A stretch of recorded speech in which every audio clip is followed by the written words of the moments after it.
Here's Bournemouth. Oh my God! Oh my God!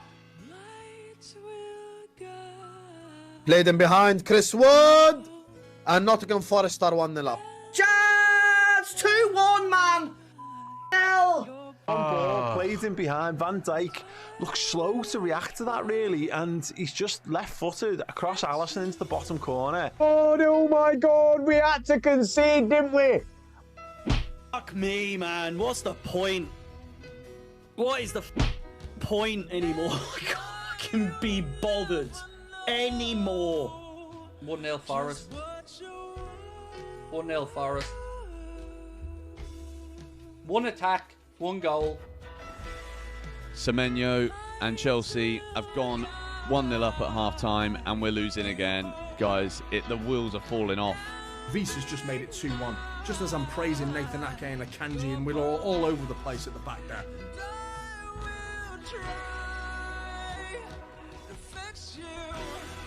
Counter-attack, so easy. We're 1-0 down, let's go. Let's pile on the misery. Let's make matters worse.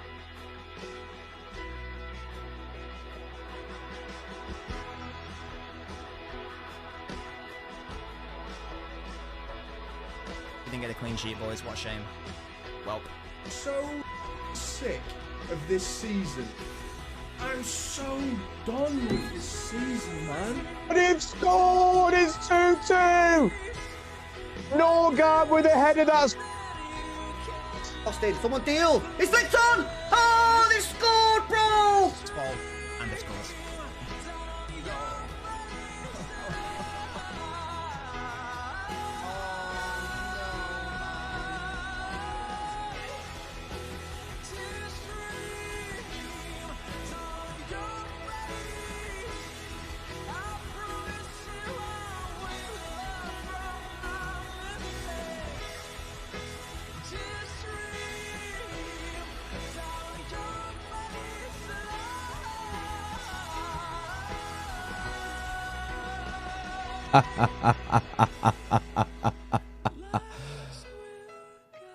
Welcome back, ladies and gentlemen, to the Fan Channel Reaction Show. Hit like button, subscribe, share this across your social media platforms, and a big announcement regarding fantasy football later in this show. It was a great night of Premier League football, many ups and downs, lots of fun stuff for you, and a serious subject matter to cover as well. So stick with the Football Terrace. But first, Civil war at Chelsea. Take a look. Don't you fucking start. Last season, you said the same thing. He doesn't make changes. He doesn't do this. I know. I kept the same energy like last season.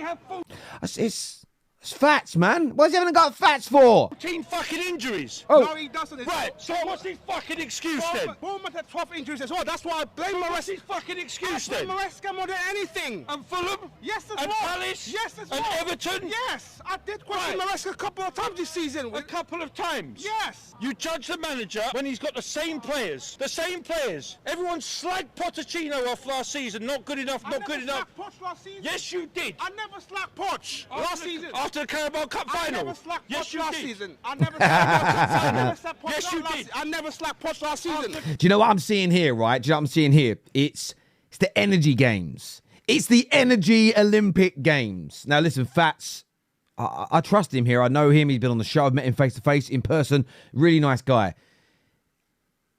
I don't think he's done this, but I think it's a little bit of a pandemic an epidemic, really, within the Chelsea fan base.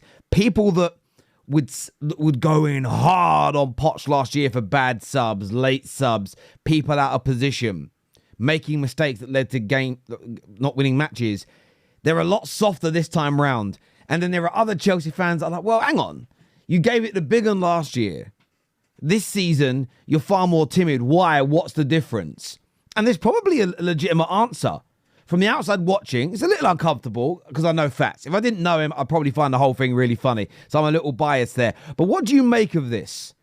Rivals especially, I want to hear from you on this. Calling out people for having double standards when it comes to Poch this year. Do you see it? Sorry, Poch versus Maresca. Do you see it? Do you think this is a game that doesn't need to have? Do you think fans should be having these conversations? Let me know in the comment section below. Now, staying with Chelsea, we saw him in the montage at the beginning. My bro here, Matisse. Let's take a look at his reaction to that goal. To that goal. Here's Bournemouth. Oh my fucking God! Oh my fucking God!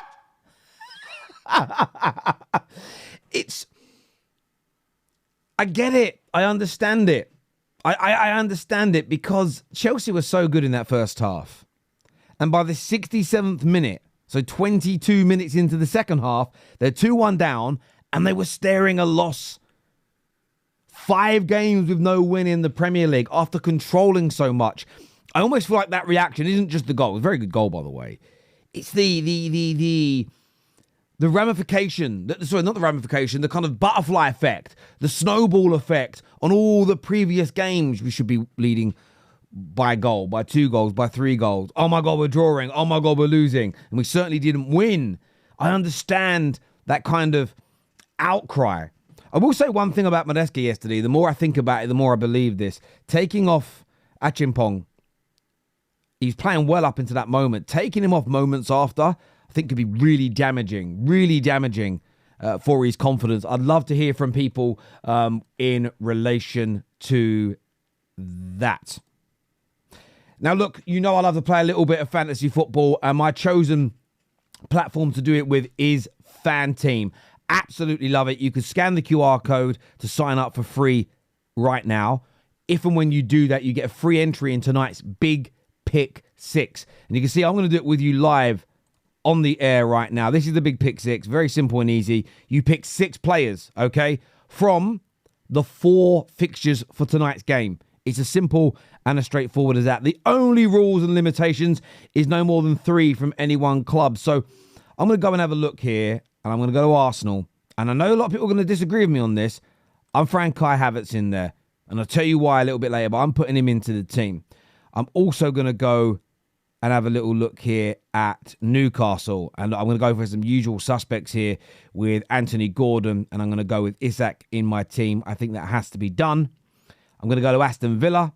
And I'm going to throw in Watkins and Rodgers. I think they're going to have good games tonight. And also, I'm actually going to go to Leicester and throw in a little Jamie Vardy. That is my Big Pick 6. The scoring is exactly the same. And you can see here, free entry. You'll get 3 entry as well. I'm going to click on participate. I'm going to use my token. And you can see that is locked in. That team is done. And yeah, there's a chance to win some prizes there. But I love a bit of Big Pick 6. I love a little bit of Fan Team. Scan the QR code or click the link below. Join in with us tonight. Let's see how we do. And we've got something very special coming in out with a brand new draft system to our shows very, very soon indeed. But you may be wondering, why did I pick Kai Havertz? And Kai Havertz, for me, I've picked him because I feel that the criticism has been correct. But I think it's bordered into abuse, and we've seen him get absolutely vile treatment this week, okay? We have seen the DMs here sent to his lady wife, wishing a miscarriage upon her, someone threatening to come to their home and slaughter, to murder, to kill the baby. And I just feel, as disgusting as this is, as nasty as it is, it's when the football gods get involved. And the football gods get involved, and he's going to score tonight. He's going to score against Tottenham, in my opinion. I think Arsenal win, and I think Kai Havertz scores. Now, none of that makes up for the misses from the last few games. I understand that, and the criticism holds a real important place within football. But the level of abuse, and I think the abuse starts as soon as you start getting into vicious pejoratives, disgusting names that you call someone. I believe that's the beginning of it spiraling into those disgusting messages that were sent to Kai Havertz's wife. I still haven't seen enough comments on this via the mainstream media, so I thought I'd highlight it myself. Absolutely wrong. Arsenal fans should be standing in front of him, shoulder to shoulder, or in front of him and protecting him and his lady wife from this nasty, vile abuse. There's no place for it in football. But I do think, I have a little feeling that the football gods are going to strike. I think they're going to strike. Now, a lot of people say to me, Terry, are the football gods real? Yes, the football gods are real. Let's take a little look here, and I'll show you what I mean by the football gods. Tempting fate, becoming cocksure of yourself.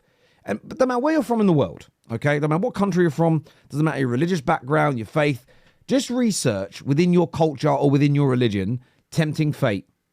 What happens when arrogance gets involved? Everybody talks about it. And that's all the football gods really are in reality, right? But this is what the football gods do. Take a look.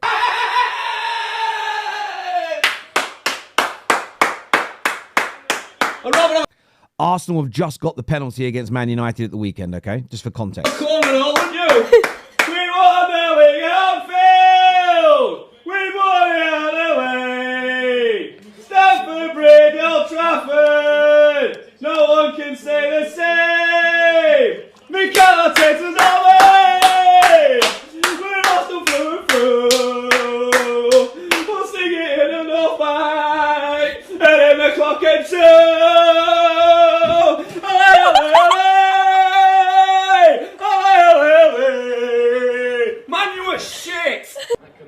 Martin Odegaard, let's put them out of the cup so they can concentrate on their relegation battle. Come on, son. This for the lead.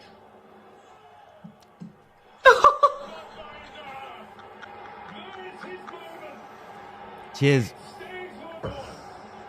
All that.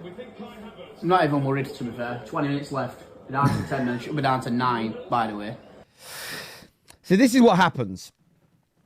You tempt fate. Pride that comes before the fall. All that celebrating. You never... Listen, I don't know about you in your households, but my dad would have given me a thick ear. A little a backhander across the ear if I celebrated a penalty like that. Because it's not a goal yet. You keep your powder dry.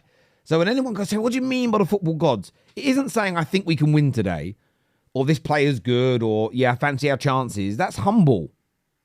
It's when you do that the football gods at times will get themselves involved. No doubt about it whatsoever. Up next, let's take a look here at what Mark Goldbridge had to say, because this is very interesting about Mikel Arteta. On a serious note, I think he will get the sack. I don't know whether it will be in the next 12 months, the next 2 years, the next 3 years. I think he will get the sack because you're right. I mean, you're giving yourself quite a wide berth there, though. Next month, next week, 3 years, 10 years. He'd probably get sacked in the next 30, Mark. I think there is always been with Arteta, because of the difficult start, the T-shirts were printed. There's always been that. I wonder if people kept those T-shirts they printed. There's a very famous scene in Only Fools and Horses where they're in this sort of stock room, and it's all the stupid things that Dell has bought or done to make money.